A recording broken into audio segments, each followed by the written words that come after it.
And the situation in Berlin, which made all this possible, was, to condense this in a really brief history. In East Germany, there was no private property, so everything was state-owned.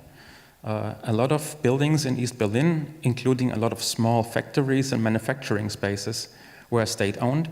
So the GDR disappeared, the system vanished, and there was still no owner. And the previous owners were either people who had to leave Germany to flee from the Nazi regime, or they were killed. So there were basically buildings where the ownership was not clear. And that meant that it was possible for artists to more or less just go in there. And the city government at some point made a very important decision to say, okay, we have the choice. Either these buildings are vandalized and empty, or these people are rent out for nothing, basically, to artists. We don't know exactly what they're doing in there, but at least they keep the windows shut and the heating intact. So it was possible to find the most amazing industrial spaces which are similar to what you have here, on a smaller scale, but very similar in terms of interior, in terms of architecture, in terms of accessibility, right in the center of the city, and do something. All you had to do is go to the city government and say, I'm an art student, I want to make an art project in there. And opening a bar meant putting a few boxes of beer, a small PA and a turntable in it, and that's it. And since electronic music culture was not established as a commercial culture, no one even thought of what's with the money they earn there. You know, no one cared. And that meant zero investment. And that meant it was possible to do all kinds of strange experiments. It didn't matter if 2 people showed up for a concert, because there were no costs involved. So you just met with your friends and you played some music, and some more friends came by, and then some more friends. And at some point you decided, okay, maybe we need a door and we need to have a better coffee machine. And next time we bring more beer.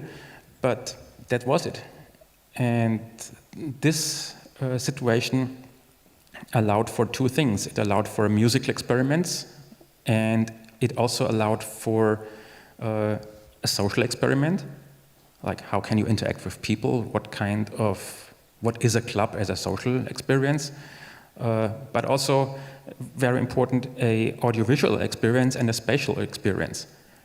If you come in an empty space, you have to make a decision. Where do I put my loudspeakers? Where do I put the bar? Where is the DJ or the live performer? Where is the audience? And this led to all these nice situations of the DJ playing right in the middle of the audience, doing quadraphonic sound just to try it out, having bass bins 2 stories below, and enjoy the fact that the bass is rumbling through the whole building before it reaches the dance floor. All kinds of crazy shit you could just do. And this vibe made it possible to be very naive in a very good sense. And it didn't matter what you tried out musically, as long as someone liked it. You know, you could try the most bizarre things, and if you listen to early techno, it's so obvious that people just threw together whatever they had in mind. It was much more eclectic than what came out 10 years later, when everything became more formalized and there was already a recipe. There was no recipe at the beginning.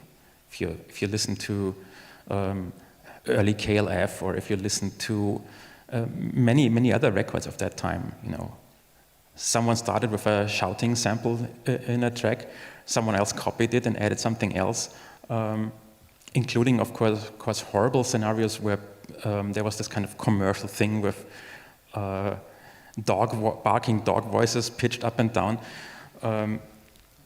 But everything was possible. And I don't know where we started, but that's how it was.